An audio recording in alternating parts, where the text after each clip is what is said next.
di Antenna 3, buongiorno, ben ritrovati insieme anche oggi con tante notizie di cronaca, tanti aggiornamenti naturalmente, tutti gli aggiornamenti istante per istante sulle ricerche che proseguono senza sosta in tutto il nord-est, tra Veneto, Friuli, Venezia Giulia e Trentino Alto Adige, in particolar modo nella zona di Bolzano, ma si stanno battendo anche i boschi del Cansiglio.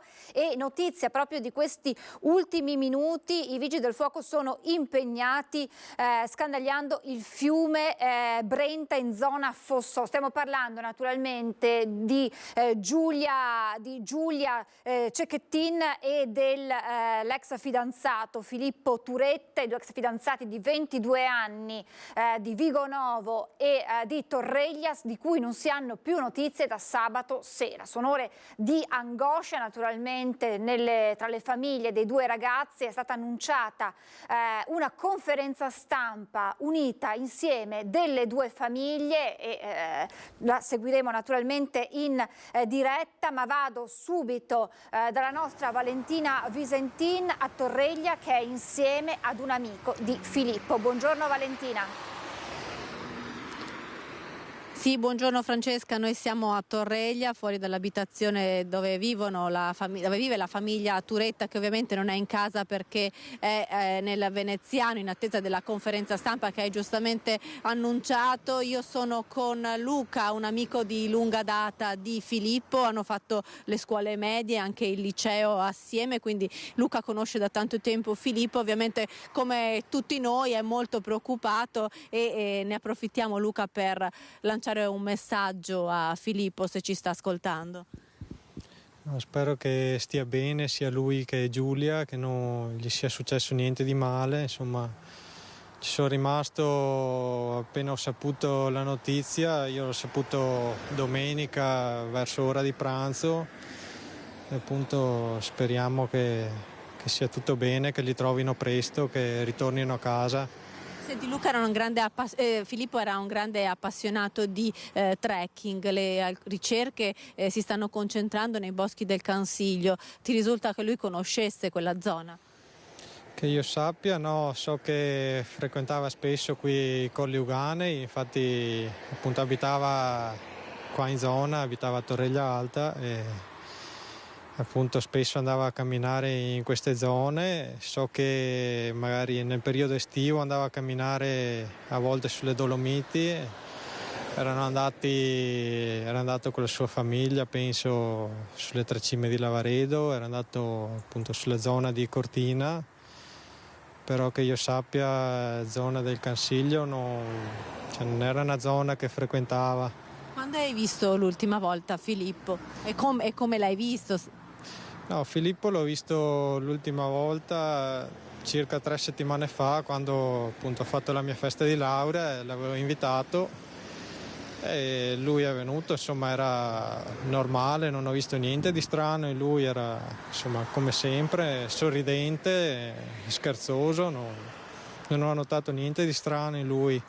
C'era rimasto un po' male per la fine della storia con Giulia. Sì, si erano lasciati quest'estate nel periodo di agosto circa e appunto so che c'era rimasto parecchio male, che appunto ero andato anch'io gli ero stato vicino, insomma sia io che dei miei amici ci eravamo trovati insieme appunto per consolarlo, per cercare di non fargli più pensare a questo, insomma. E nell'ultimo periodo un po' stava meglio, era passata questa delusione. Nell'ultimo periodo appunto l'ho sempre visto normale, non ho visto niente di strano in lui, mi sembrava che si fosse risolto tutto, che fosse tutto a posto. Ormai so che continuava a sentirsi con Giulia, però perché appunto frequentavano la stessa università, però insomma si continuavano a frequentare in maniera amichevole. Sai, c'era un motivo particolare per questa rottura o semplicemente la storia era finita? So che Giulia aveva avuto un periodo difficile ancora l'anno scorso, so che aveva perso la mamma e anche lei aveva avuto appunto un periodo molto difficile, non era riuscita a superarlo bene. e da quello che so non se la sentiva di continuare con Filippo, dopo non so bene neanch'io cosa sia successo tra di loro. Filippo adesso pensava all'università, aveva qualche esame ancora da fare. Sì, Giulia doveva laurearsi giovedì di questa settimana, ho sentito, mentre Filippo era un po' più indietro, però gli mancavano 3 o 4 esami anche a lui, no? Insomma, era prossimo anche lui alla laurea. Per te la speranza adesso è che Filippo torni a casa insieme a Giulia? Sì, spero che stiano bene tutti e due, che ritornino presto a casa e appunto che non gli sia successo niente di male. Grazie, anche Luca ovviamente come tutto il Veneto che sta seguendo questa vicenda sta vivendo ore di apprensione per il suo amico. Come avete detto, le ricerche sono riprese incessantemente seguendo ovviamente i tracciati, gli alert della targa della Fiat Grande Punto guidata da Filippo, che è stata segnalata al confine con il Friuli Venezia Giulia, ma anche più a nord verso Cortina, l'ultimo avvistamento domenica alle 12. Da Torreglia è tutto, restituisco la linea allo studio. Grazie a Valentina, grazie al suo ospite che ci ha raccontato un po' di più di questa storia finita tra Giulia e Filippo. Come ha detto Valentina, in queste ore da sabato sera l'auto è stata più volte, o meglio, i lettori targhe hanno intercettato la targa dell'auto di Filippo in diverse zone del Veneto, fino agli ultimi avvistamenti, le ultime letture della targa che sarebbero state fatte ai confini proprio tra Veneto e Friuli Venezia Giulia, i confini con il Pordenonese, nella zona di Caneva, e appunto sapendo l'amore di Filippo per la montagna si sta cercando tra i boschi del Cansiglio. Tra pochissimo andremo proprio in zona con il nostro Federico Fusetti e Simone Merlo per capire come stanno proseguendo le ricerche lì, ma l'attenzione, come abbiamo detto, è concentrata anche lungo il fiume Brenta per non lasciare nulla di intentato. Queste le motivazioni date dai vigili del fuoco, dai sommozzatori dei vigili del fuoco che stanno scandagliando il fiume Brenta proprio in quest'area, perché a Fossò sarebbero stati visti i ragazzi e ci sono quelle macchie di sangue sulle quali si stanno facendo degli accertamenti per capire se ci sono dei collegamenti tra le macchie di sangue e i due ragazzi e Giulia in particolare nell'area industriale di Fossò. Ma allora adesso sentiamo le parole, l'appello che aveva rilasciato ieri lo zio di Giulia al microfono di Ilaria Marchiori. Filippo e Giulia, fatevi sentire, noi vi aspettiamo a braccia aperte, qualsiasi cosa sia successa, noi siamo pronti ad accogliervi come prima e anche meglio. È l'appello disperato dello zio di Giulia Cecchettin a lei e l'ex fidanzato Filippo Turetta, di cui non si hanno più tracce da sabato sera. La famiglia, il papà, il fratello di 17 anni e la sorella di 26 di Giulia, perché la mamma è mancata un anno fa, escludono la fuga volontaria, anche perché la ragazza deve laurearsi a giorni. A Filippo mancano invece solo pochi esami, secondo quanto ha riferito un suo amico, Luca, che conferma la fine della relazione tra i due lo scorso agosto. Il 22enne aveva sofferto per la rottura, ma sembrava essersi ripreso e i due erano rimasti in buoni rapporti, come conferma lo zio della ragazza. Erano rimasti amici e si frequentavano anche nell'ambito universitario, probabilmente anche si aiutavano un po' negli studi. Ultimamente Giulia aveva un po' abbandonato l'aiuto nei suoi confronti perché giovedì prossimo è prossima alla presentazione della tesi di laurea, c'era la festa organizzata. Sabato sera però, dopo essere stati alla Nave de Vero a Marghera, i due avrebbero litigato verso le 23:15 in un parcheggio di Vigonovo, poco distante dall'abitazione di Giulia in via Aldomoro. A 50 metri da casa, a quell'orario, una persona che stava fumando nel suo poggiolo ha sentito delle grida di dolore, di richiesta anche un po' di aiuto da parte di una ragazza. La macchina individuata sembra essere quella che sappiamo guidare Filippo. Sono stati chiamate le forze dell'ordine, ma la macchina si è dileguata, è una donnina di casa, si è presa l'incarico di seguire la sua famiglia oltre agli studi. Insieme alla nonna teneva in ordine la casa, la Sono ore di angoscia per le famiglie dei due ragazzi. Il papà di Filippo, accompagnato da un'altra persona, è stato ascoltato nel primo pomeriggio dai carabinieri di Teolo. I genitori, residenti in centro a Torreglia, si sono chiusi nel silenzio, mentre continuano le ricerche a 360 gradi. Il prefetto di Venezia ha attivato il piano per le persone scomparse e le ricerche dei carabinieri si stanno concentrando, oltre che in provincia di Venezia, anche nel Trevigiano e nel Pordenonese, dove sarebbe stata avvistata l'auto guidata da Filippo, grazie agli occhi elettronici dei dispositivi di lettura targhe installati in molti comuni. I vigili del fuoco stanno sorvolando la zona con l'elicottero, mentre i carabinieri hanno messo in campo anche i reparti speciali, unità cinofile e cani molecolari per la ricerca di persone del nucleo cinofili di Torreglia. Questa mattina il sopralluogo della scientifica nella zona industriale di Fossò, poco distante da Vigonovo, dove sono state trovate delle chiazze di sangue. Nel tardo pomeriggio le ricerche si sono allargate anche nella zona di Trento e Belluno. Di qui l'appello dell'associazione Penelope che segue la famiglia di Giulia. Focalizzatevi a vedere questa macchina, un grande punto di colore nero e la targa che abbiamo elencato in locandina, che magari vi posso anche comunicare. Il numero della targa è F di Firenze, A di Ancona, 015 Y e di Empoli, quindi guardarsi intorno.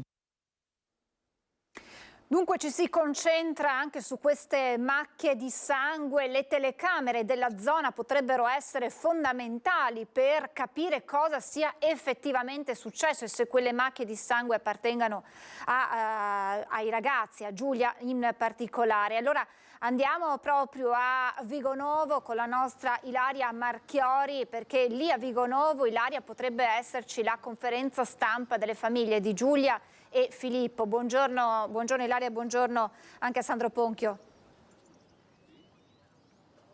Sì, buongiorno anche a te Francesca e buongiorno ai nostri telespettatori. Ci troviamo proprio qui in via Aldo Moro, dove c'è l'abitazione di Giulia che è alle mie spalle. All'interno i familiari di Giulia, ma anche i genitori di Filippo sono qui insieme e appunto a breve dovrebbero rilasciare una dichiarazione unitaria. Infatti come vedete ci sono tantissimi colleghi qui tra la carta stampata e altri colleghi delle televisioni, ovviamente anche la stampa nazionale, è proprio in attesa di questa dichiarazione unitaria che dovrebbe essere fatta dalle due famiglie. È stato detto che non saranno concesse ulteriori domande, quindi quello che avranno da dire lo diranno, dopodiché ritorneranno in casa e si chiuderanno nel loro silenzio. È stato molto difficile riuscire a parlare con i familiari di Filippo, mentre ieri invece siamo riusciti a parlare con lo zio di Giulia. Abbiamo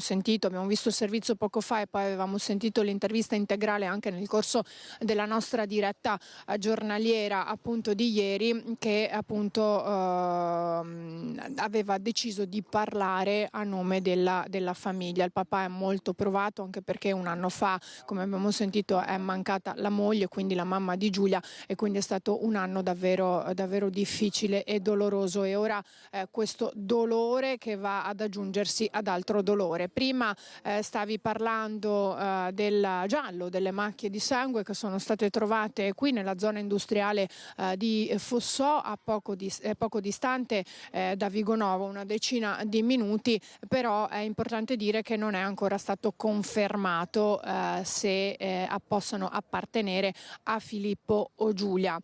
Vero è che ieri mattina sono stati effettuati tutti i rilievi da parte della scientifica uno dei motivi che sta portando ad approfondire la presenza di queste chiazze di sangue, soprattutto su un punto del marciapiede, perché intorno alle 23:30 l'auto di Filippo è stata avvistata proprio nella zona industriale di Fossò, quando alle 23:15, dunque circa un quarto d'ora prima, qui a Vigonovo, nel parcheggio poco distante dall'abitazione, che è a 50 metri, un residente, un vicino di casa, aveva sentito questa discussione, aveva sentito i due litigare e poi aveva visto l'auto fuggire, diciamo, proprio mentre lui aveva chiamato le forze dell'ordine, tanto che quando sono poi arrivate l'auto non c'era già più, per cui anche questa questione è da chiarire. Le ricerche comunque, come dicevamo, stanno continuando, si stanno concentrando anche nella zona del Cansiglio e in altre zone. L'auto di Filippo è stata avvistata in più punti ieri, quindi a 360 gradi, ben oltre la provincia di Venezia. Noi rimaniamo qui in attesa, e quando ci sarà questa conferenza, questa dichiarazione da parte dei due familiari, delle due famiglie, dei due ragazzi, dunque di Giulia e di Filippo, naturalmente vi avviseremo immediatamente. Grazie Ilaria, restiamo in attesa naturalmente della tua richiesta e andremo subito a Vigonovo per raccogliere questa dichiarazione. Avete sentito, rilasceranno quest'unica dichiarazione senza poi rispondere ad ulteriori domande. Restiamo dunque in attesa anche di collegarci con Federico Fusetti dal Cansiglio, perché questa è una delle zone al momento individuate come possibile luogo dove potrebbero trovarsi i due ragazzi. Prima di continuare con la cronaca, però, vi faccio vedere il sondaggio di oggi. È uno dei temi di cui si dibatte di più in questo momento, ed è lo sciopero in programma, lo sciopero generale in programma il 17 novembre. Sciopero il 17 contro la manovra è giusta. Sapete che c'è questo scontro tra Lega, in particolar modo tra il ministro Salvini e Landini e la CGIL. Se la vostra risposta è sì, numero lo 04 2216 26691, 04 2216 26690. Se la risposta è no, la telefonata è gratuita e l'esito questa sera nel corso di Ring. Ma facciamo un passo indietro e vediamo com'è andato il sondaggio di ieri, che verteva sulla difficoltà che sta attraversando la nostra sanità e quelle che erano state le dichiarazioni rilasciate anche ai nostri microfoni da Flavio Tosi. Vi chiedevamo crisi della sanità, liste d'attesa e rette RSA. Ha ragione Tosi? Ebbene, il 78,2% dice no e quindi non dà ragioni a quanto detto e proposto da Flavio Tosi. Questo dunque è il punto sui nostri sondaggi, ma proseguiamo con la cronaca. Ieri vi abbiamo raccontato di quella vicenda dell'aggressione ad una 14enne in pieno centro a Padova, a pochi passi dal Duomo, da parte di un gruppo di baby bull. Ebbene, il tutto ripreso da un video, poi come sempre accade purtroppo in questi casi diventato virale. Ebbene, le responsabili sono state individuate dagli agenti della squadra mobile. Al momento non sono ancora state denunciate, ma sono state identificate dagli agenti della squadra mobile le bulle che sabato pomeriggio dietro al Duomo hanno preso a schiaffi una 14enne padovana, umiliata davanti ad altri ragazzi, costretta ad inginocchiarsi, tirata per i capelli. Anche la procura dei minori di Venezia è stata informata. A rischiare grosso è la cappetta del branco che dà ordini e anche l'amica che esegue e schiaffeggia la 14enne. Due ragazze della Padova Bene che frequentano un istituto privato, ma potrebbero essere denunciate anche chi ha bloccato il monopattino della vittima e lo ha requisito impedendole di scappare, e ovviamente chi ha girato il video e lo ha diffuso nelle chat facendolo diventare virale con lo scopo di umiliare ulteriormente la 14enne, che sta vivendo giornate davvero difficili. La studentessa di un liceo del centro è sotto shock, è stata sottoposta a visite mediche e la famiglia si è rivolta ad un avvocato. Sembra non conoscesse personalmente le bulle, ma solo di vista. Cosa abbia fatto scattare la loro violenza nei suoi confronti non è ancora stato accertato, pare si tratti di un commento sentimento espresso sui social. Le immagini del video, che dura quasi 1 minuto e mezzo, raccontano una dinamica agghiacciante che dipinge un quadro sconfortante degli atteggiamenti di questo gruppo di adolescenti che, dietro a visi truccati e capelli sempre in ordine, nascondono cattiveria e spregiudicatezza per la 14enne vittima di bullismo, una vicenda che farà fatica a dimenticare. Restiamo a Padova perché questa mattina in tribunale sono iniziate le udienze per le 37 famiglie arcobaleno per le quali la procura ha impugnato l'atto di nascita dei figli registrati con il doppio cognome delle due mamme, chiedendo l'annullamento della trascrizione degli atti di nascita dei figli nati da coppie omogenitoriali. A sostegno delle famiglie coinvolte è stato indetto un sit-in proprio di fronte al tribunale. Sentiamo le voci raccolte dal nostro Francesco Ratai. Siamo davanti al Tribunale di Padova, con me c'è Irina Sciaparava che è la portavoce delle famiglie arcobaleno. Siamo qua perché oggi è un giorno molto particolare, vero Irina?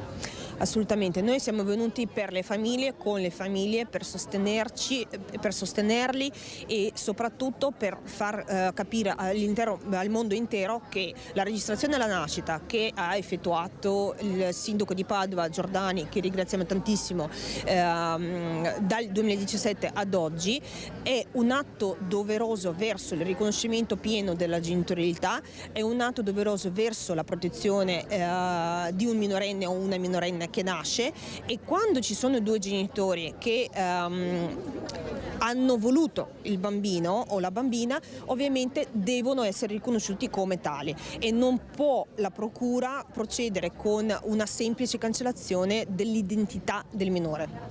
Oggi inizia appunto il processo che rischia di cancellare uno dei due cognomi ai bimbi che sono stati registrati appunto dal sindaco Giordani. Uno degli avvocati che difende queste famiglie prima ha parlato di una via crucis. È un sentimento che voi provate? È un percorso molto lungo e doloroso? Assolutamente, perché ci aspettavamo, dopo la circolare di Piantedosi, di non vedere più le nuove registrazioni, oppure di vedere i atti di nascita appena registrati impugnati, ma di certo non ci aspettavamo di vedere minata la serenità di una famiglia con i bambini che attualmente hanno 6 e 7 anni.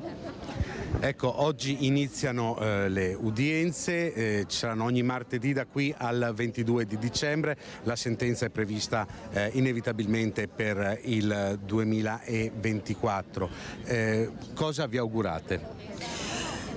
Noi speriamo, ovviamente rimaniamo fiduciose nella giustizia, con quella corretta, e speriamo tanto di non vedere dar ragione alla procura. Noi speriamo di vincere, ecco, di non dover andare per tribunali fino alla Cassazione, perché è quello che faremo assolutamente. Noi non accettiamo altre soluzioni.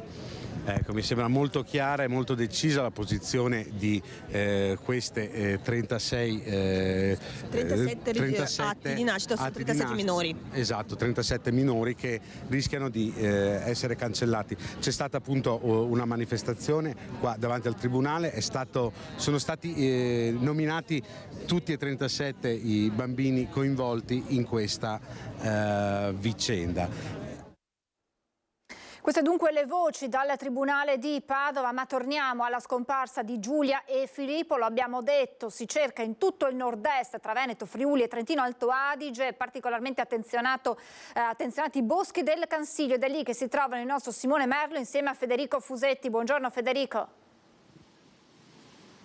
Buongiorno Francesca, buongiorno a te, buongiorno ai telespettatori. Hai detto bene, e noi siamo proprio al confine tra le province di Treviso e di Pordenone, dove una parte, diciamo, dei soccorritori sta proprio cercando Giulia e Filippo. Vedete, siamo tra Caneva e Polcenigo, grazie a Simone che ci mostra i due cartelli, perché è proprio questo, diciamo, il tratto al momento interessato, uno dei tratti e delle zone interessati dalle ricerche. Si parlava di Bosco del Cansiglio, infatti chiedo a Simone se facciamo 2 passi da qui si vede molto meglio. Questa è tutta l'area del Bosco del Cansiglio, un'area che qui vediamo solo in minima parte, quindi un'area molto ampia. Ieri qui c'è stato anche l'elicottero regionale dei Vigili del Fuoco che si è elevato in volo e oggi tempo nuvoloso, al momento non abbiamo ancora rilevato l'elicottero in questa zona, però sicuramente è una zona molto difficile da ispezionare ovviamente.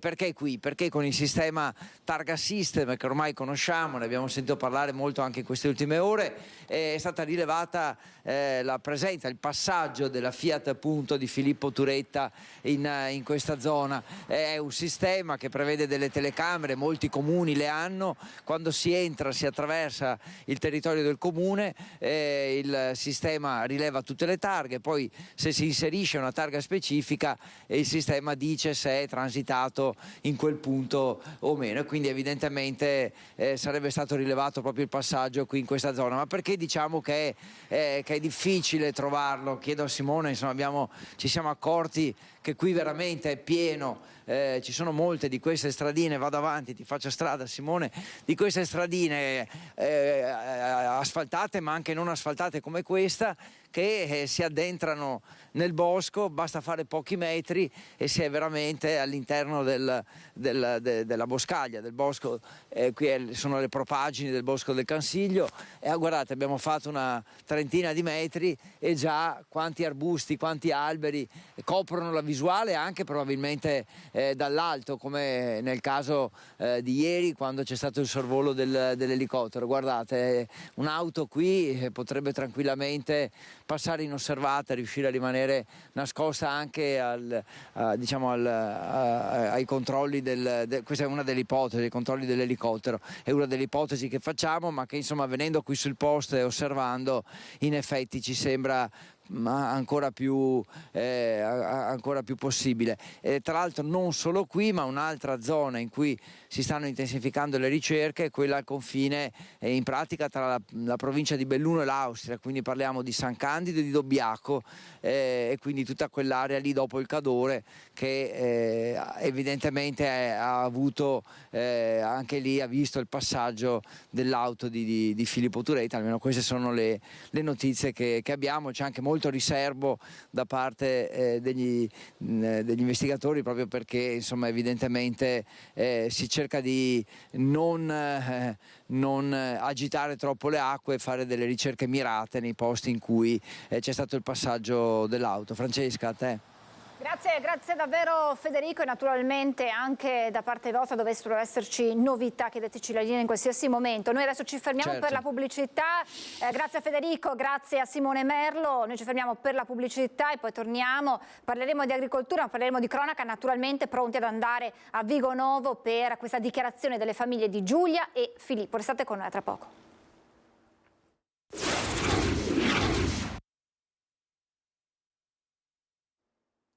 Rieccoci in diretta. Per chi non avesse seguito la prima parte, abbiamo a lungo parlato delle ricerche di Giulia e Filippo, i due ex fidanzati 22 anni scomparsi da sabato sera. Si cerca in tutto il nord-est, tra Veneto, Friuli, Venezia Giulia e Trentino, Alto Adige, nella zona di Dobbiaco, San Candido. Si battono anche i boschi del Cansiglio, sommozzatori dei Vigili del Fuoco che stanno invece setacciando il fiume Brenta all'altezza di Fossò. Pronti ad andare a Vigonovo perché Ilaria Marchiori ci ha annunciato un'unica dichiarazione congiunta delle due famiglie dei ragazzi. C'è la cronaca ancora, 7 persone tra cui 5 minorenni sono rimaste intossicate, un'intera famiglia a Concordia Sagittaria nell'incendio della loro abitazione partito da un elettrodomestico, probabilmente a causa di un cortocircuito. Sul posto sono giunti i Vigili del Fuoco di Portogruaro, Latisana e Mestre con 2 autopompe, 2 autobotti, l'autoscala, il carro aria e 14 operatori che sono riusciti rapidamente a spegnere le fiamme divampate al piano terra della casa disposta su 2 livelli, evitando il coinvolgimento dell'intera struttura. La famiglia uscita dall'abitazione è stata assistita dai sanitari del SUEM e trasferita in pronto soccorso per accertamenti a causa dell'inalazione del fumo nelle prime fasi del rogo, mentre i vari componenti si stavano svegliando. A Vicenza con una rapina ad un furgone carico di sigarette sventata dallo stesso tabaccaio che le stava portando a Valdagno. L'uomo, nonostante sia rimasto lievemente ferito, è riuscito a mettere in fuga i malviventi. Cornedo, un tabaccaio di Valdagno, è riuscito ad evitare una rapina ai suoi danni e pur ferito a far fuggire i malviventi. L'uomo era intento a trasportare un carico di sigarette del valore di circa 3.000 euro con un furgone dai Monopoli di Stato di Vicenza alla sua tabaccheria di Valdagno. Un percorso abituale per rifornirsi di sigarette, che questa volta però è stato seguito dai rapinatori intenzionati a cogliere un momento propizio. Infatti verso le 11 i due malviventi hanno approfittato di una sosta a Cornedo del tabaccaio in un piazzale lungo la provinciale 246.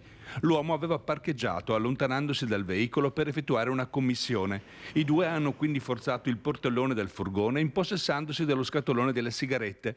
Il tabaccaio però, resosi conto di quanto stava accadendo, è intervenuto di corsa, affrontando i malviventi che, colti in flagrante, hanno immediatamente desistito nel loro proposito dandosi alla fuga. Abbandonato lo scatolone a terra, i rapinatori avrebbero scagliato violentemente il portellone del veicolo contro il tabaccaio, ferendolo con una prognosi di 15 giorni, rallentando l'inseguimento e riuscendo alla fine a dileguarsi a bordo di un'auto grigia. Tutti i dettagli sono stati denunciati ai carabinieri di Valdagno, che ora stanno indagando.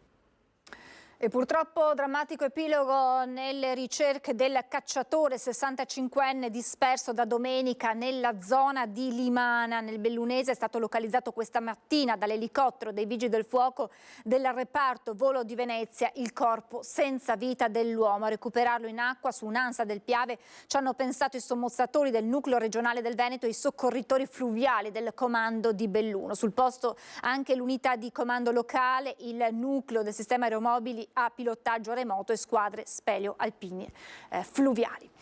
Lasciamo per un attimo la cronaca, ma come detto pronti a riprendere la linea per quanto riguarda gli aggiornamenti sulle ricerche di Giulia e Filippo, e parliamo di agricoltura, perché insomma ce ne siamo accorti un po' tutti che dagli scaffali dei supermercati stanno arrivando solo alcuni prodotti che erano tipici della stagione, ma prima la siccità, poi il freddo che tarda ad arrivare, si aggiungono i nubifragi delle settimane scorse, tutto questo sta mettendo in forte crisi la produzione delle colture. Buongiorno, grazie davvero al direttore di CIA Veneto, Maurizio Antonini. Grazie direttore.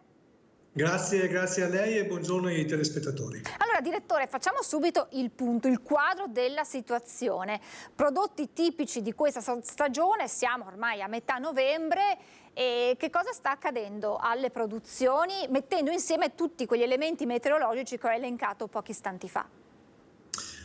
Guardi, innanzitutto bisogna solo specificare il fatto che oggi i cambiamenti climatici ci sono e stanno creando grosse difficoltà. Quelli che ci rimettono di più sui cambiamenti climatici, quindi l'aumento della temperatura, sono gli agricoltori con le proprie colture. Quest'anno è stata un'annata agraria tra luci e ombre, abbiamo su alcune aree del Veneto riduzioni del 10-15% delle produzioni, sia per quanto riguarda i cereali ma anche per quanto riguarda la viticoltura. Questo a causa sia della siccità prorogata nel 2022 ma anche dai forti temperature alte e anche dai nubifragi che si sono create nei momenti di difficoltà e quindi nei momenti primaverili, che hanno creato e che hanno caratterizzato una riduzione delle produzioni. Tutto quanto questo sta creando ovviamente grosse difficoltà sia per quanto riguarda i scaffali, i prodotti e scaffali come dice lei, ma anche a un altro settore importantissimo per quanto riguarda il Veneto, che è il settore della zootecnia, perché anche il settore zootecnico sta subendo grosse difficoltà, soprattutto per il valore della produzione del latte, che viene pagato a 50 centesimi, e guardi, sotto i 50 centesimi gli agricoltori oggi ci rimettono tanto, e quindi quando non c'è reddito è una grossa difficoltà, un grosso problema del settore complessivo del settore zootecnico. Ecco, partiamo da quest'ultimo settore che lei ha menzionato, quello della zootecnia, che se dovessimo quantificare il danno che sta provocando al comparto, un'intera situazione che è venuta a crearsi, un insieme di fattori che stanno pesando, in che termini su questo settore, direttore? Innanzitutto stiamo parlando di 1500 aziende nel Veneto e quindi sono un'importante produzione per quanto riguarda il settore del latte. Molte di queste aziende riescono anche a portare il proprio latte nelle cooperative e nelle aziende di trasformazione, e quindi nella trasformazione per quanto riguarda il formaggio, e quindi questo è un elemento importante che va valorizzato, ma va valorizzato anche tutti i prodotti DOP, IGP che il Veneto produce, e quindi la valorizzazione dei prodotti locali.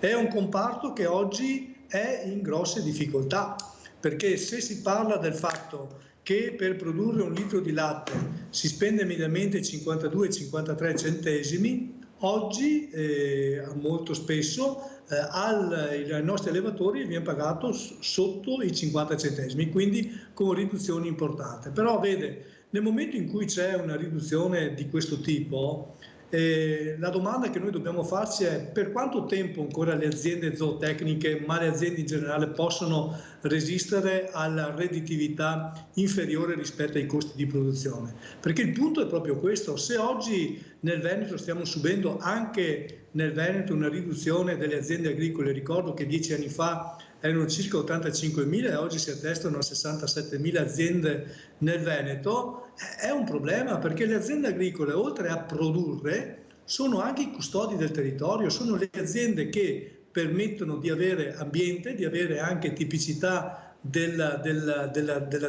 diversità, e quindi tutto quanto questo è merito dei nostri agricoltori, e quindi per questo va valorizzato il grosso lavoro che abbiamo fatto degli agricoltori, ma soprattutto su questo dobbiamo capire che va messo in campo anche il fatto che la redditività dei nostri agricoltori è un elemento importante. E questa redditività, guardi, non passa solo per quanto riguarda la produzione, passa anche per quanto riguarda anche la concorrenza estera che noi abbiamo.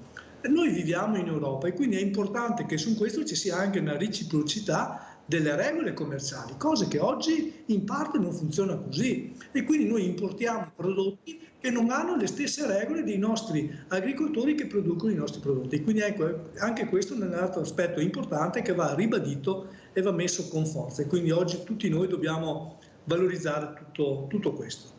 Ecco, direttore, abbiamo fatto un po' un quadro generale. Andando nello specifico, a me viene in mente, ad esempio, noi parliamo dalla marca trevigiana, il radicchio di Treviso, solo adesso si inizia a vedere, poi vabbè potremo discutere anche del prezzo, ma questo è un altro discorso, ma solo adesso iniziamo a vederlo, proprio perché sappiamo essere un prodotto che richiede di determinate condizioni meteorologiche, su tutti insomma il freddo. Assolutamente sì, richiede il freddo, ma richiede anche l'acqua pulita del Sile, richiede anche l'acqua pulita dei nostri fiumi, che a volte questo manca. Non è sicuramente colpa degli agricoltori tutto ciò.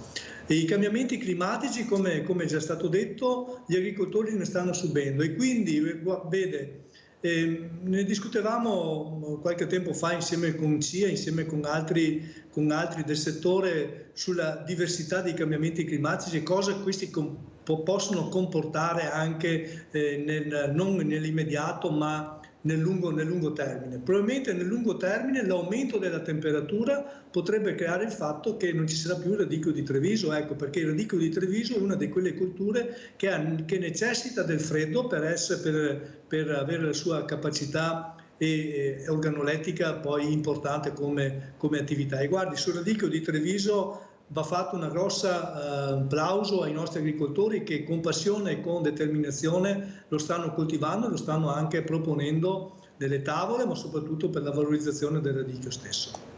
Insomma è una notizia che adesso approfondiamo, perché passiamo da un radicchio all'altro, mentre voi non lo vedete, ma io ho sempre la finestra con la telecamera di Sandro Ponchio puntata sulla casa dei genitori di Giulia, perché tra pochissimo abbiamo visto dei movimenti, eccole qui, grazie ad Alessandro Granziera e a Renato Capoia in regia. Tra pochissimo abbiamo visto dei movimenti, abbiamo visto lo zio che ieri avevamo intervistato uscire da casa, se non sbaglio anche il rappresentante dell'associazione Penelope che sta seguendo la famiglia di Giulia Giulia, e quindi a minuti potremo andare, credo, a Vigonovo. Quindi chiedo sia al direttore Antonini sia a Lucio Zanato, che è in collegamento, di eventualmente interrompersi per dare subito la linea di Ilaria Marchiori. Lucio, abbiamo parlato del radicchio di Treviso che il direttore ci dice potrebbe sparire proprio a causa dei cambiamenti climatici. Ora approfondiremo questa, che è una notizia.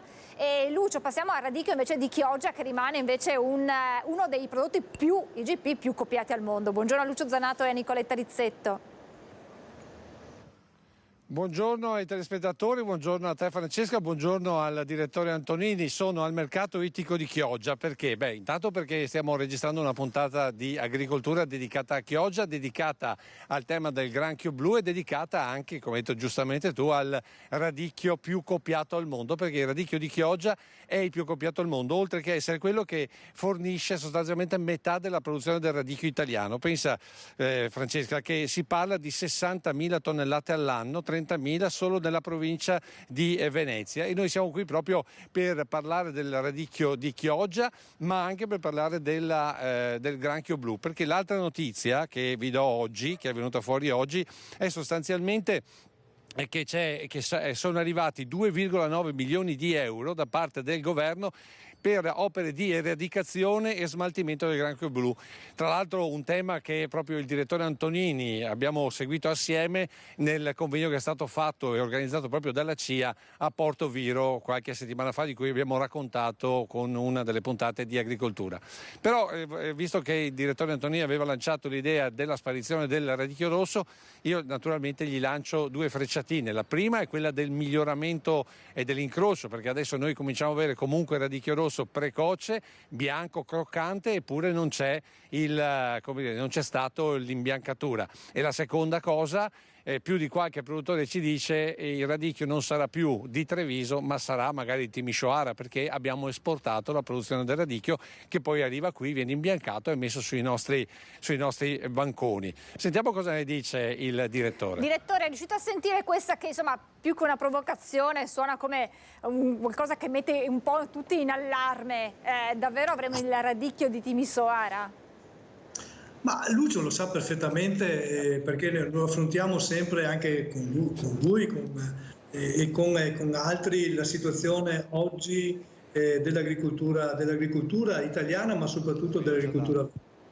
Sì, è proprio così, nel senso che noi riusciamo purtroppo oggi a produrre dei prodotti di grande eccellenza e ci vengono copiati, e quindi quando si parlava appunto prima della concorrenza estera e della reciprocità delle regole commerciali, volevo proprio dire questo, nel senso che noi abbiamo necessità oggi di avere regole chiare, e quelle regole chiare che non possono non passare dal fatto che se noi abbiamo dei prodotti DOP o IGP come quello radicchio di Treviso, devono essere valorizzati, non devono essere copiati, questo è il punto. E allora su questo dobbiamo valorizzare le politiche economiche e agricole, anche europee, per valorizzare tutto questo. Se noi cerchiamo di avere un elemento importante, una politica che va in questo senso, difendiamo i nostri prodotti, ma difendiamo anche i nostri agricoltori e il nostro territorio.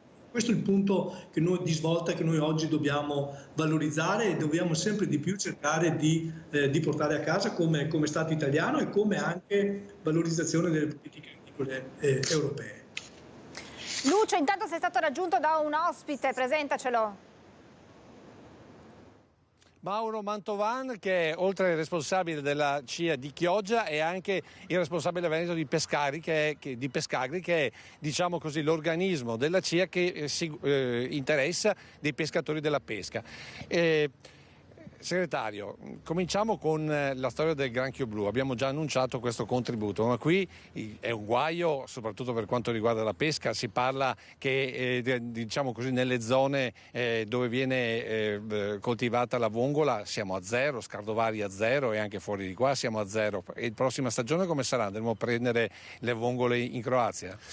Beh, indubbiamente, come diceva lei, la situazione è drammatica, soprattutto nel delta, ma anche qui nella laguna di Venezia la situazione è estremamente critica. Tenete presente che nella laguna noi partiamo da produzioni di circa 2006-2010 dove avevamo un range di 4.500-7.000 tonnellate all'anno per l'acquacoltura. Siamo arrivati allo scorso anno 2022 con dati San Servolo della Regione Veneto 1.144 tonnellate, quindi la produzione si è ridotta al 15-20%, quindi è sparita una ricchezza del circa l'80%. Quindi la situazione è estremamente, come vi dicevo, difficile, ma è data anche da una situazione della laguna su cui come Pescagri stiamo sollecitando San Servolo, lo abbiamo già fatto circa 3 anni fa, ma anche la Regione Veneto, su tutta una serie di cambiamenti climatici legati alla marinizzazione della laguna, alla presenza di un altro predatore che è il murice. Se ne parla poco, ma per la laguna di Venezia è un predatore estremamente difficile da combattere contro le vongole. Diciamo che il murice, per chi non lo sa, è una specie di chiocciolona. Detto in veneziano, in chioggiotto il garusolo, ecco. È quella chiocciola con gli spuntoni che va a forare il guscio della vongola e la mangia in sostanza. Quindi non solo il granchio blu, insomma. Non solo il granchio blu, questo è stato un aspetto un po' più contenuto, però sta mettendo in grande difficoltà l'area centrale e l'area sud della laguna di Venezia, quindi con i dati sulle produzioni che vi ho dato. Tra l'altro, Francesca, ricordo che il 21 novembre è la giornata mondiale della pesca e qua a Chioggia addirittura verrà il vescovo alle 3 del mattino del 22, di mercoledì 22, a presenziare all'asta, perché qui va ricordato che le aste vengono fatte alle 3 del mattino. Però ti ridò la linea perché immagino che anche il direttore Antonini avrà delle cose da dire in tal senso. Sì, grazie davvero a Lucio, grazie al tuo ospite. Allora, direttore Antonini, io tornerei su questo che ha detto, cioè a causa dei cambiamenti climatici il radicchio di Treviso non si avrà più, ma questo che cosa comporterà anche dal punto di vista delle aziende che lavorano su questo prodotto tipico? E quindi la domanda successiva che mi viene da dirle è che a causa dei cambiamenti climatici dovremo anche rivedere tutte quelle che sono le colture tipiche del nostro territorio. Sì, guardi, ma solo 2 battute per la questione del granchio blu, se me lo permette. Nel senso che noi, come è già stato detto anche da Lucio e come è stato detto dal mio collega, abbiamo fatto anche degli interventi specifici su questo. Noi oggi sulla questione del granchio blu vogliamo che la scienza e i tecnici mettano mano, noi vogliamo che la scienza dia una risposta concreta alle aziende, ai nostri pescatori. Lo ha detto, è già stato detto, più di 1000 aziende, più di 1000 pescatori oggi soffrono del problema del granchio blu e se oggi non c'è un intervento specifico da parte della scienza e dei tecnici che diano soluzioni specifiche per debellare questa specie aliena, diventa un problema molto complesso per quanto riguarda tutto il litorale, non solo per quanto riguarda quello veneto, ma anche quello emiliano, se non di altro. Quindi penso che questo sia importante. Quindi noi non chiediamo sempre finanziamenti, soldi, contributi, ma chiediamo che ci siano date risposte concrete. Ritornando alla sua domanda per quanto riguarda il radicchio di Treviso, sì, certo, questa è uno degli elementi che potrebbero creare delle difficoltà nel mondo agricolo complessivo, non in maniera immediata, ma negli anni. Se la temperatura aumenta, chiaramente aumenta anche la tipicità dei nostri prodotti agricoli che oggi possono avere dei cambiamenti importanti. Parliamo del radicchio di Treviso, ma guardi, potremmo parlare anche del settore del vitivinicolo, del settore della frutticoltura e anche delle colture orticole, quindi avremo anche un cambiamento anche della tipicità dei nostri prodotti e dovremo sicuramente in questi anni fare una valutazione molto attenta per quanto riguarda la questione idrica e quindi anche su questo avremo necessità di fare tutti quei investimenti per dare la possibilità alle nostre aziende di fare irrigazione. Quindi se da una parte dobbiamo strutturare le nostre aziende agricole per una riduzione dell'irrigazione che vada in maniera specifica all'irrigazione della cultura, dall'altra parte dobbiamo creare quegli invasi che diano la possibilità nel momento in cui c'è tanta acqua, di trattenere l'acqua e di ridarla nel momento in cui ci serve, perché l'acqua è fondamentale. Non parlavamo mai di acqua qualche anno fa, oggi parliamo soprattutto nel Veneto, nella nostra pianura, problema idrico e problema della siccità, e quindi è un problema attuale, quindi su questo problema noi dovremo assolutamente intervenire con interventi specifici. Direttore, io la ringrazio davvero tantissimo perché abbiamo fatto una panoramica e ci ha dato insomma questa notizia che sicuramente ci porterà a discutere anche nei prossimi mesi e a rifletterci chiaramente. Grazie davvero a Maurizio Antonini, direttore CIA Veneto. Buon lavoro direttore, a presto. Grazie a lei e buon lavoro alla redazione. Grazie davvero subito a Romano De Zelino, perché nel fine settimana una scuola è stata imbrattata, danneggiata dai vandali. Chiara Gaiani insieme al sindaco Simone Bontorin. Grazie Chiara e grazie al sindaco per l'attesa, buongiorno.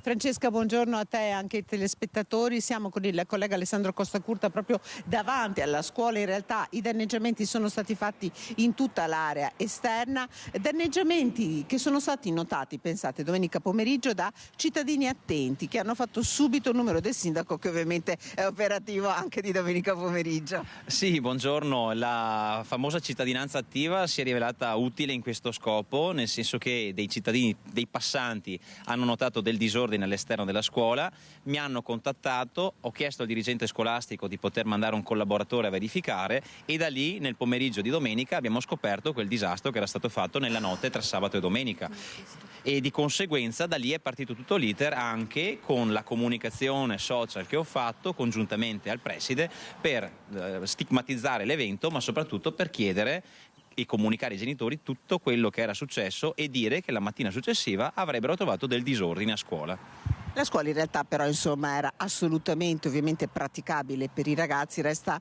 così l'amaro in bocca per un atto di questo genere a cui i responsabili, e il sindaco insomma ha dato loro un tempo per farsi avanti, per dire sì abbiamo sbagliato, siamo stati noi, hanno cercato però di mettere malamente una pezza, sindaco. Sì, probabilmente proprio le comunicazioni e il tam tam avvenuto nel pomeriggio, tardo pomeriggio e serata di domenica ha fatto scaturire delle reazioni. Il lunedì mattina, cioè ieri mattina, non abbiamo trovato il disordine che ci aspettavamo, abbiamo trovato un po' di ordine all'interno della scuola, quindi qualcuno si è introdotto nuovamente nel cortile della scuola nella notte tra domenica e lunedì e poi nel portoncino qui dietro ha appiccicato un bigliettino che recita: ci scusiamo per i danni fatti, abbiamo fatto il possibile per alleggerire il vostro lavoro, lo leggo con gli errori come è scritto, vi assicuriamo che da parte nostra non accadrà più uno scandalo del genere, ci scusiamo ancora, abbiamo capito l'errore commesso, arrivederci. Evidentemente la scrittura non è di ragazzi e quindi vuol dire che qualcuno ha o cercato di coprire la cosa o cercato di rimediare dopo il grande risvolto, l'indignazione del paese, ma così facendo ha fatto ancora peggio, perché come comune non passiamo sopra, non accettiamo che qualcuno mascheri le malfatte altrui, quindi il tempo per denunciarsi, costituirsi era oggi, ci eravamo dati un tempo indicativo che era il pranzo di oggi, non è arrivato nessuna comunicazione, quindi proprio in questi momenti stiamo sporgendo formale denuncia ai carabinieri e proseguiremo quello che è l'iter anche successivo. Si parla di danneggiamenti a struttura pubblica, quindi a un bene che è di tutti e che di conseguenza ha risvolti penali. Ecco, tra l'altro insomma le tracce sono state lasciate, voi avete dei fotogrammi, avete un possibile identikit dei vandali? Purtroppo per i colpevoli abbiamo già una serie di sospetti, una cerchia di sospetti e proprio quello che succederà nelle prossime ore è quello di collaborare con le forze dell'ordine, utilizzare le immagini che abbiamo a disposizione, restringere il cerchio e fare in modo che saltino fuori purtroppo con la coercizione i responsabili. È ovvio che tutto quello che avviene da adesso in avanti è qualcosa che prende anche un'altra piega.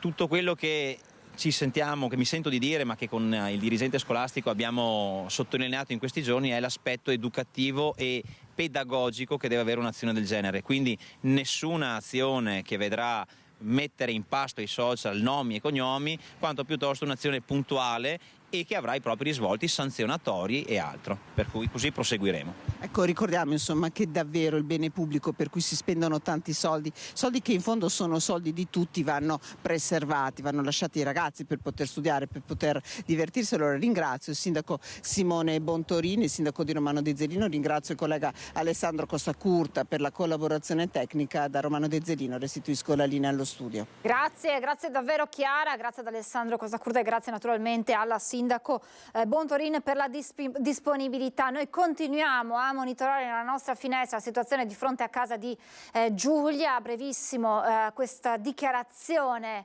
congiunta delle due famiglie dei ragazzi di cui non si hanno più notizie da sabato sera. E allora ascoltiamo proprio la dichiarazione raccolta pochissimi istanti fa dalla nostra Ilaria Marchiori con la zia di Giulia.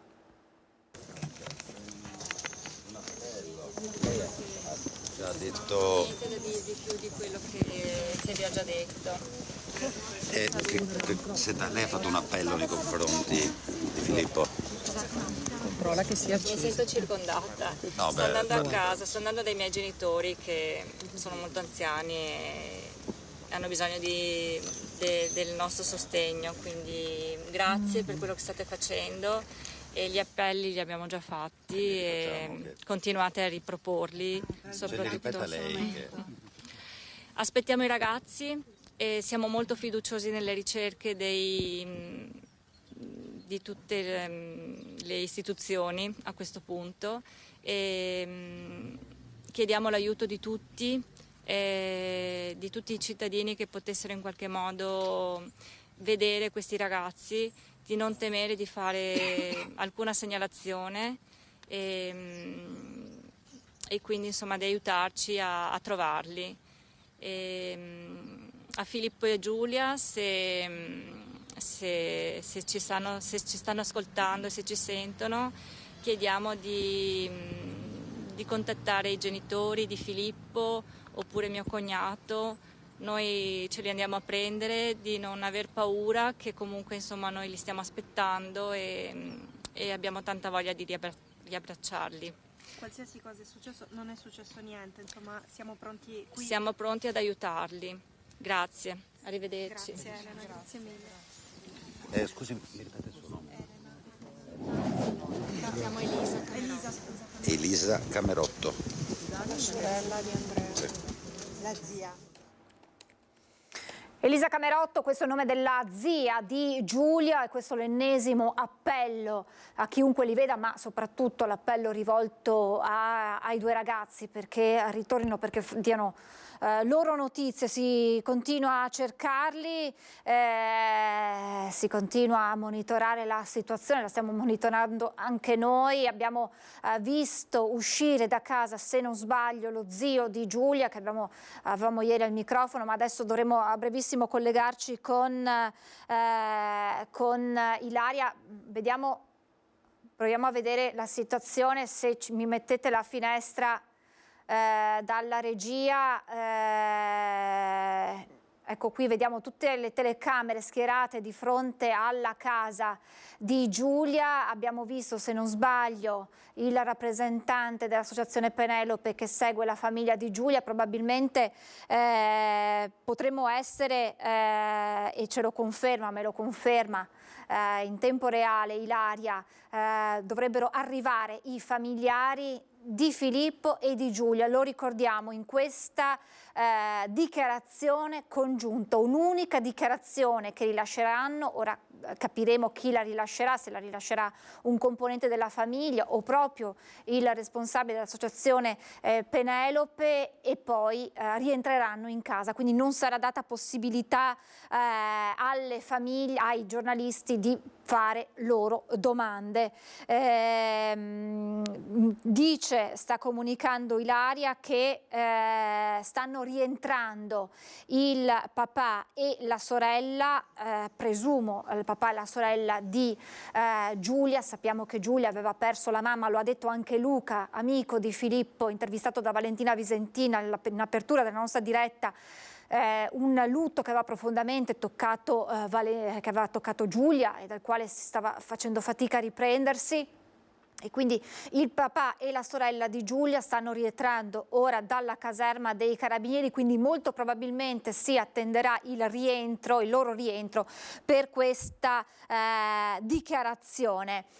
Allora facciamo così, andiamo avanti con la cronaca, pronti ad interrompere qualsiasi servizio per dare la linea alla nostra Ilaria Marchiori. Andiamo a Venezia, paura per un 65enne caduto in acqua lungo il canale Vittorio Emanuele a Venezia dopo che aveva perso il controllo della propria barca andando a sbattere contro un palo di delimitazione. A soccorrerlo, mentre il barchino girava in tondo privo di controllo, i marinai di un mezzo di trasporto pubblico e di un motoscafo turistico. Sul posto la Capitaneria di Porto. L'imbarcazione impazzita, prima di essere recuperata e portata in un cantiere, ha danneggiato leggermente il motoscafo turistico. Ieri l'udienza per l'inchiesta sullo stadio Euganeo di Padova, il giudice la rinvia e il comune cita l'azienda coinvolta. Rinviata al 22 gennaio prossimo l'udienza preliminare per il processo sugli appalti per i lavori allo stadio Euganeo. Non è stato notificato infatti l'avviso di conclusione indagini alla nuova amministratrice unica di Estil. Si rinvia tutto al prossimo anno quindi. Intanto il penalista Leonardo Arnau, che rappresenta il comune di Padova, ha annunciato che si costituirà parte civile e chiederà la citazione a processo dell'azienda che ha vinto l'appalto, la Estil, e la ditta che ha ottenuto il subappalto, la Tecnoedile. Il comune di Padova non ricorrerà contro i due tecnici indagati, ma solo nei confronti delle aziende coinvolte, strategia messa in atto per essere certi di ottenere un ristoro dei danni. Nella prossima udienza, fissata appunto per il 22 gennaio, si stabilirà se i 7 indagati andranno a processo o meno. La Guardia di Finanza, durante un controllo in un cantiere edile di Asiago, sull'altopiano dei 7 comuni, ha scoperto 3 lavoratori impiegati in nero di nazionalità albanese, tutti sprovvisti di permesso di soggiorno o altro documento per giustificare la loro presenza all'interno del nostro territorio. I dipendenti sono stati denunciati per ingresso e soggiorno illegale in Italia. Ha denunciato anche il datore di lavoro, al quale è stato sanzionato con una multa da 13.000 euro, mentre l'impresa è stata segnalata per responsabilità amministrativa. L'Ispettorato Territoriale del Lavoro di Vicenza ha invece emesso un provvedimento che ha disposto la sospensione dell'attività d'impresa con l'irrogazione della sanzione di ulteriori 2.500 euro. La strada provinciale 350 Valdastico è interrotta dai primi di novembre. Con l'ondata di maltempo infatti si era staccata una grossa frana che aveva costretto a chiudere al traffico la strada che collega il Trentino con il Vicentino. Adesso è stato definito un piano per riaprirla entro l'8 dicembre. La SP 350 Valdastico ha bisogno di un intervento urgente. Dal 4 novembre, in piena emergenza maltempo, è interrotta, chiusa al traffico per una frana che si è staccata pochi metri oltre il confine vicentino di Lastebasse, al chilometro 27 in località Busatti, in direzione Trento. Una situazione complessa con enormi blocchi di roccia che sono precipitati a valle trascinando piante e parte della carreggiata. Fortunatamente al momento dello smottamento non ci furono vittime, ma adesso il grande problema è come rimettere in sicurezza la Valdastico, riaprendola al traffico. Il grosso del problema non sia tanto quello che è successo in questi giorni, ma quello che potrebbe accadere, quindi la necessità di mettere in sicurezza il sito prima di procedere con la sistemazione della strada. Quindi raccomando a tutti quelli che sono le persone che gravitano su quella che è la strada di non avvicinarsi, perché proprio in questo momento gli operatori stanno lavorando sulla parte rimasta attaccata alla parete. Si stanno facendo rilievi anche con i droni per mettere in sicurezza la parte attaccata alla parete. La questione è talmente urgente che c'è stato bisogno di un vero e proprio summit, un incontro tra i due presidenti di provincia, quello di Vicenza, Andrea Nardin, e quello di Trento, Maurizio Fugatti. Adesso per mettere in sicurezza il fronte roccioso è necessario procedere con il brillamento di una massa di 2.400 metri cubi di materiale. Il piano è effettuare entro il 24 novembre un brillamento unico ma con esplosioni differenziate, così da far staccare dalla montagna piccoli pezzi al massimo di 1 metro cubo di volume. Per garantire la sicurezza però sarà necessario evacuare alcune abitazioni anche nel Vicentino, a Laste Basse, secondo un progetto che verrà realizzato dalla provincia di Trento in accordo con il sindaco di Laste Basse. Una volta rimessa in sicurezza la zona, si potrà procedere con la sistemazione della strada che collega il Trentino con il Vicentino. L'obiettivo, tempo permettendo, meteorologia permettendo, è quello di riaprire per l'8 di dicembre almeno a senso unico alternato. E questo è un obiettivo che riteniamo ambizioso sicuramente, ma se le condizioni dei lavori, se il meteo lo permetterà, riteniamo di poterlo centrare. Ritorniamo sul Cansiglio perché è qui una delle zone in cui si stanno concentrando le ricerche di Giulia e Filippo, e torniamo da Simone Merlo e Federico Fusetti. Sì, buongiorno, buongiorno Francesca, siamo con Simone Merlo all'interno o comunque insomma le propagini del Bosco del Cansiglio. Adesso abbiamo voluto provare a muoverci all'interno del bosco con l'auto, quindi abbiamo percorso questa strada, siamo sempre tra Polcenigo e Caneva, ma più dalla parte di Polcenigo, sempre provincia di Pordenone, sempre al confine tra le province di Pordenone e Treviso. Questa strada con Simone l'abbiamo percorsa per alcuni chilometri. Eccola qui, Simone ve la mostra. Abbiamo percorso alcuni chilometri di questa strada che è sterrata ma è percorribile da un'auto normale come la nostra. Dopo alcuni minuti siamo arrivati qui dove c'è una piccola radura, ma c'è un'altra strada che sale, anche questa può essere percorsa con un'auto anche se più difficilmente, e va su, quindi si inerpica per il bosco. Come vedete anche qui, guardando in alto, è facile che l'auto rimanga nascosta perché ci sono alberi e arbusti a coprirla, e questo è uno dei motivi per cui l'elicottero potrebbe non avere rilevato la presenza dell'auto. Qui si concentrano le ricerche, ma anche tra la provincia di Belluno e l'Austria, quindi parliamo di San Candido, Dobbiaco, dopo il Cadore. Dunque al momento, per quello che sappiamo, sono le due zone in cui si stanno concentrando le ricerche di Filippo e di Giulia. Era questo un collegamento per farvi anche vedere la difficoltà di raggiungere questi luoghi, ma anche il fatto che siano nascosti. Noi in questi minuti in cui che abbiamo impiegato per arrivare fin qui non abbiamo incontrato nessuna persona a piedi, tantomeno nessuna auto, qualche abitazione, ma probabilmente con i proprietari al lavoro, per cui davvero un luogo dove è facile, tra virgolette, nascondersi o comunque rendersi irreperibili. Ripeto, siamo tra le province di Pordenone e di Treviso, Bosco del Cansiglio, Polcenigo, Caneva, queste le due località che stiamo percorrendo. Grazie davvero Federico, molto interessante questo vostro viaggio anche in auto attraverso il bosco proprio per capire la percorribilità, la possibilità eventualmente di addentrarsi con un mezzo, visto che ultimamente, almeno da quello che sappiamo, nuove intercettazioni con la lettura a targhe dell'auto di Filippo non ce ne sarebbero state, e questo insomma apre tanti interrogativi e ulteriori scenari. Quindi grazie davvero a Federico Fusetti e Simone Merlo.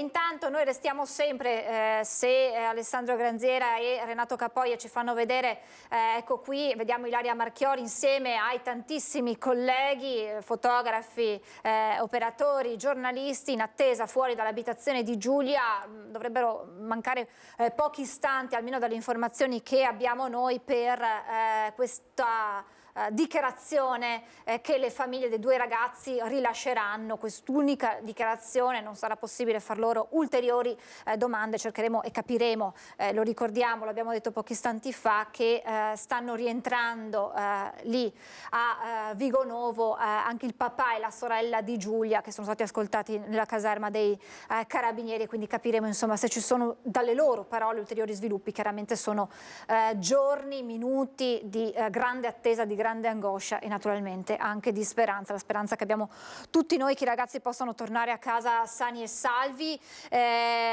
So che la nostra Valentina Visentin ha raggiunto anche l'allenatore, immagino l'allenatore di Filippo. Pochi istanti fa abbiamo sentito Luca, l'amico di Filippo, quindi quando Valentina è possibile collegarci con lei, mi avvertite dalla regia, insomma restiamo in doppia finestra tra Vigonovo e Torreglia. Cambiamo per un attimo argomento, pronti però ad interromperci perché oggi la giornata va così e naturalmente deve andare così perché seguiamo minuto per minuto gli sviluppi di questa vicenda che sta tenendo con il fiato sospeso a tutto il Veneto. Non sono più da sola perché mi ha raggiunto con tanto di medaglia, eccola qui, buongiorno a Tony Venturato. Buongiorno Tony, grazie davvero per essere qui.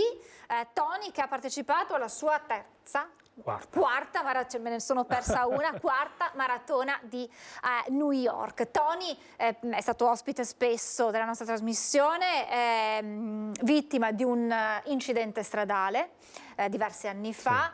La prognosi era una prognosi pesante, bruttissima per i medici, non avrebbe più potuto riprendere a camminare, figuriamoci a correre. Lei ha sovvertito ogni pronostico, ogni previsione degli stessi medici, arrivando non solo a camminare ma addirittura a correre. La sua quarta maratona di New York. Io chiedo alla regia se possiamo vedere un video che è davvero emozionante, che poi Tony ce lo racconterà perché lo vediamo insieme alla moglie che lo ha accompagnato in questa avventura. Vediamo il video e poi torniamo a parlarne.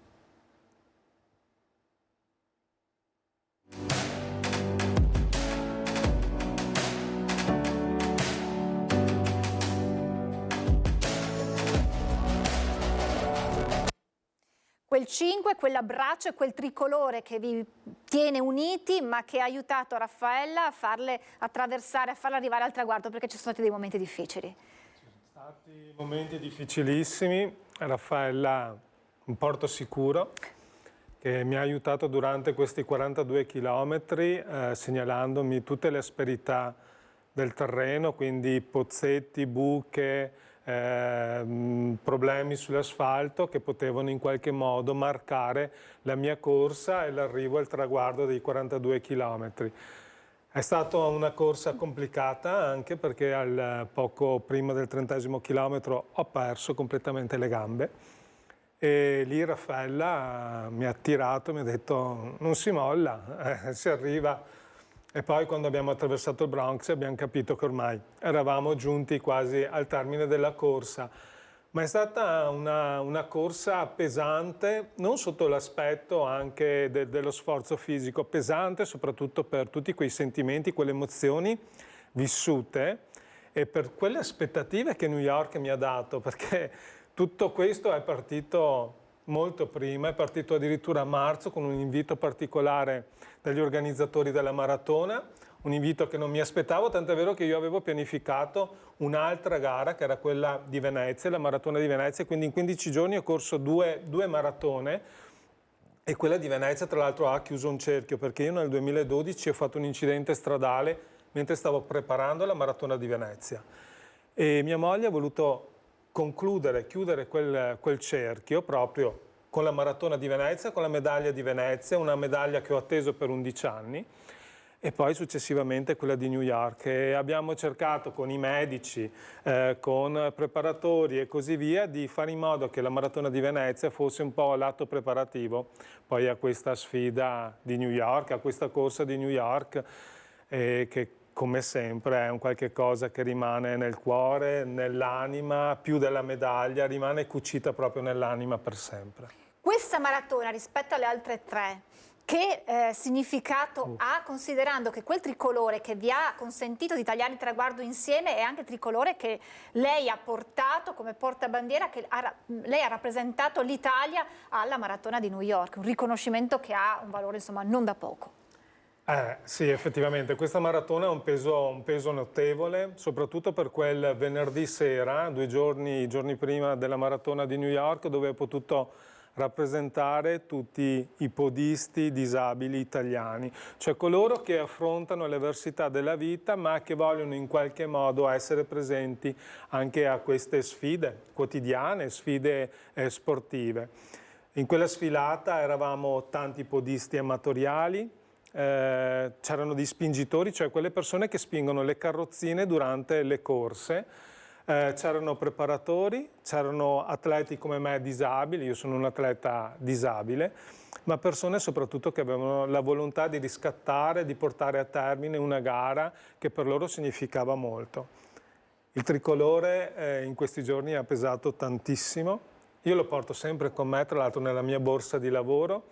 È un qualche cosa che ha segnato la mia vita da ex soldato fino adesso e che ha un significato particolare. L'arrivo con il tricolore ha segnato sì il taglio del traguardo, ma era quel fil rouge che mi ha legato a Raffaella e che in qualche modo mi ha portato a termine di questa sfida. Ma non è una sfida lunga solamente 42 km, è una sfida lunga anni, perché questa maratona è iniziata il giorno successivo all'incidente stradale. È una sfida con se stessi, perché si fosse collegato solo ora, la finestra che vedete aperta è una finestra fondamentale, aperta su Vigonovo, sulla casa di Giulia Cecchettin, perché a brevissimo è attesa questa dichiarazione congiunta delle due famiglie di Giulia e Filippo per capire che aggiornamenti ci sono sulla scomparsa dei due 22enni di cui non si hanno più notizie da sabato. Quindi noi continuiamo a rimanere con questa finestra aperta mentre continuiamo la nostra chiacchierata con Tony, pronti ad andare subito a Vigonovo.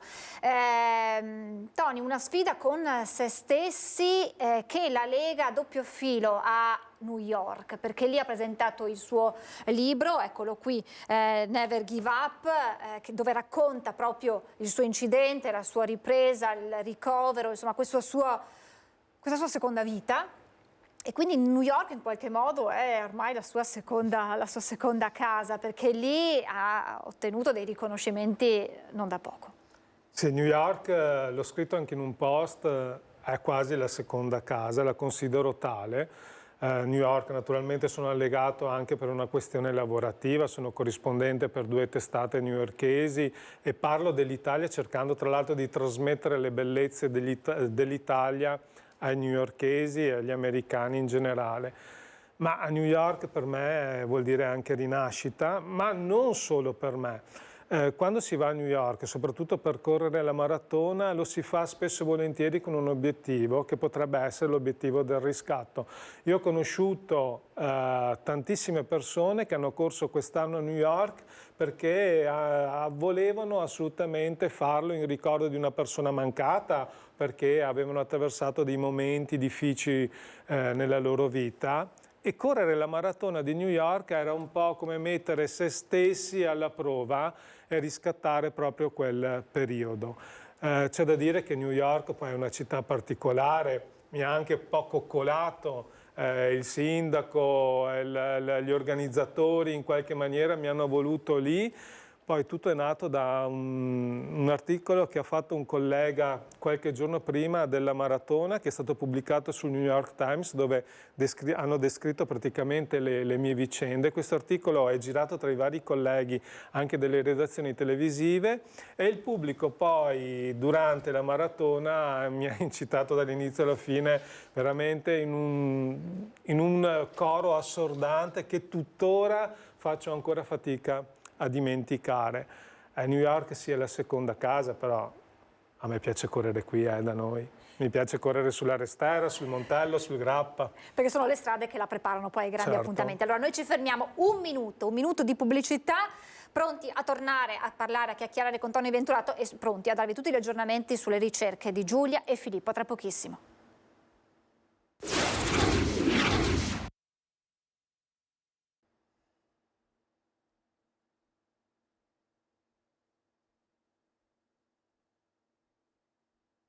Siamo tornati in diretta, continuiamo con un occhio a tenere sotto controllo, eccola qui la situazione davanti alla casa di Giulia in attesa che escano le due famiglie per questa dichiarazione, ma la nostra Valentina Visentin ha raccolto la voce dell'allenatore, del dirigente Volley Libertas Torreglia, Gennaro Zecchino, che conosce molto bene Filippo. Gennaro Zecchino, lei è il dirigente della squadra di Volley Libertas di Torreglia, dove ha militato Filippo per qualche anno fino all'anno scorso. Come mai aveva deciso di fermarsi con la pallavolo? Filippo ci aveva comunicato verso la fine dell'annata 21-22, quindi a giugno, che aveva delle titubanze se riprendere o meno a settembre. E noi però non gli avevamo dato credito perché lui era sempre stato molto diciamo, riservato e aveva sempre un po'... E quindi dicevamo dai Filippo, vedrai che poi dopo verrai. E invece no, lui ha mantenuto a fine settembre, ottobre, quando ci siamo ritrovati con la squadra. Lui non si è presentato ai primi allenamenti, l'abbiamo contattato e non è più venuto. Che carattere aveva Filippo? Si dice che era un po' introverso, ma comunque un ragazzo che faceva un po' di gruppo anche.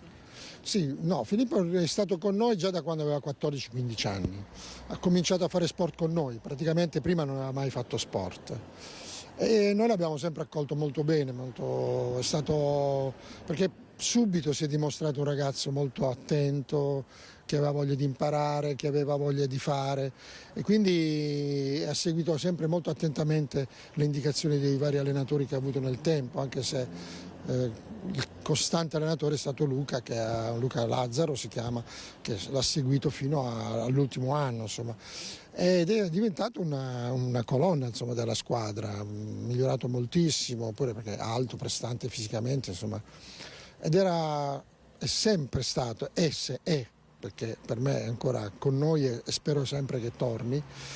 È stato un ragazzo durante il periodo sportivo rispettoso delle regole, rispettoso degli appuntamenti, insomma non è mai stato assente così per caso, se era assente era perché c'era qualche problema vero, spesso veniva anche quando non era proprio in perfette forme fisiche, insomma qualche raffreddore lui veniva, non era come altri che al limite saltava l'allenamento, quindi era rispettoso dei compagni, degli avversari, anche in partita non ha mai avuto un atteggiamento di sfida nei confronti degli avversari, anche quando faceva il suo punticino maligno non ha mai sogghignato nei confronti degli avversari, e semmai si girava verso i compagni, faceva un sorriso e finiva là, insomma. Voi conoscevate Giulia o lui ve ne aveva parlato? Allora, Giulia ha seguito lui nella fine dell'annata 21-22, perché ce l'ha presentata verso la fine dell'annata sportiva, diciamo marzo-aprile del 22, quindi l'abbiamo vista poche volte, pure perché era come lui, insomma, una ragazza abbastanza schiva anche lei, insomma. E io poi diciamo che non sempre ero con loro quando alla fine della partita qualche volta si andava a fare una pizza, una bicchierata per festeggiare o per consolarsi, insomma, quindi non sempre ero con loro, io li vedevo all'inizio della partita, durante la partita, ma poi dopo io andavo a casa. Quindi voi non sapevate che la loro storia era finita? Francamente no, io non lo sapevo, e quando l'ho sentito nei giorni scorsi ci sono rimasto un po' così, perché oddio, sono sempre storie che a ragazzi di 20 anni, 21 anni, insomma, io per conto mio, insomma, un po' l'esperienza dei miei figliuoli, anche loro ne hanno vissute di queste, rimanendo molto male, e quindi posso immaginare che sia rimasto molto male Filippo, però a questo no. Senta, che cosa si sente di dire a Filippo, se ci sta ascoltando in questo momento? Guardi, io mi sento di dire a Filippo, è veramente, lo dico col cuore di padre, col cuore di amico, se lui mi considera tale, di persona adulta che lo ha accompagnato in quegli anni di crescita che ha avuto sia personale sia sportiva, di non pensare a nulla, di non pensare a eventuali conseguenze, qualsiasi cosa sia successo, che torni indietro, che noi gli vogliamo bene. Noi della squadra sicuramente, e credo anche la famiglia e tutti gli altri. Mi scusi, ma mi sto commuovendo, perché è come un figlio, all'età dei miei figli, e quindi veramente mi dispiace di sentirlo, chissà, anche confuso, che non sa dove andare, cosa fare. Ecco, che sappia che da parte nostra, ma credo da tutti, lo accogliamo comunque, gli vogliamo bene e gli daremo tutto l'aiuto possibile per qualsiasi cosa possa essere successo. Grazie a lei. Un nuovo appello fortissimo che ci sentiamo tutti di condividere, sperando davvero che tornino entrambi a casa sani e salvi. Un'ultimissima battuta, un'ultimissima domanda a Tony Venturato, mentre vi mostro questo che era uno dei cartelli che erano apparsi alla vigilia della sua partenza per New York, fuori dalle case di Trevignano. E Tony, tra l'altro, tra un po' riceverà il nastro della città di New York. Cosa succederà e a chi la donerà?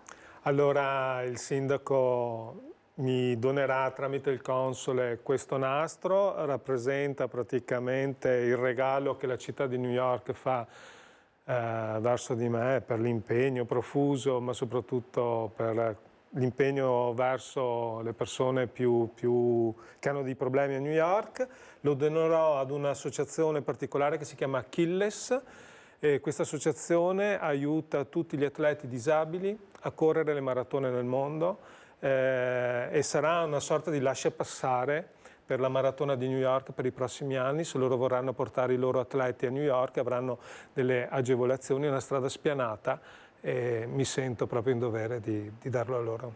Bellissimo. Con la maglietta della maratona, con la medaglia della maratona, ringrazio davvero Tony Venturato. Grazie. E complimenti per questo grande ulteriore traguardo. Vi ricordo questa sera, da questa settimana, Ring anticipa alle 21 e non più alle 21:15, ospiti Giacomo Nilandi del Partito Democratico, l'onorevole Dimitri Coin della Lega, la senatrice Barbara Guidolin del Movimento 5 Stelle, il senatore Raffaele Speranzon di Fratelli d'Italia e poi l'onorevole Flavio Tosi di Forza Italia. Io vi lascio, come ogni martedì, spazio con gli approfondimenti dedicati alla salute con gli specialisti dell'USL 2 Marca Trevigiana. Si parlerà di prevenzione, diagnosi e cura delle patologie delle corde vocali insieme al dottor Andy Bertolini, direttore dell'unità operativa complessa di otorinolaringoiatria dell'ospedale di Vittorio Veneto. Meteo e poi l'USL 2. Grazie ancora per averci seguito, buona giornata.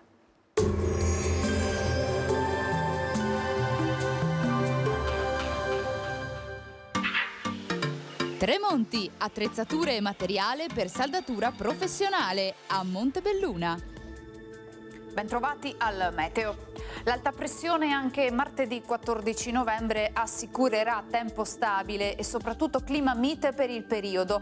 È la cosiddetta estate di San Martino. Vediamo insieme i dettagli. Sul Veneto cielo nuvoloso o coperto con nebbie sparse in pianura e nelle valli prealpine. Nelle ore diurne avremo una parziale diminuzione della nuvolosità, specie sui monti, e in dissolvimento le nebbie. Non è esclusa poi anche qualche locale schiarita. Le temperature saranno in lieve aumento, minime sui 3-6 gradi, massime invece comprese tra 11 e 14 all'incirca. Ci spostiamo ora sul Friuli Venezia Giulia. Anche in questo caso il cielo risulterà piuttosto nuvoloso, come vediamo dalla grafica, con possibili locali nebbie mattutine in pianura e nelle valli. In tarda serata e nella notte probabili deboli piogge sparse. Temperature minime tra 5 e 10 gradi, massime sui 13-16 gradi. Infine diamo uno sguardo alla situazione del Trentino Alto Adige, dove non mancherà un'alternanza tra sole e nubi con isolate piogge sui confini più a nord. Temperature minime intorno ai 3 gradi, massime sui 17 all'incirca. Dal meteo di Antenna 3 per ora è tutto, grazie per l'attenzione e arrivederci.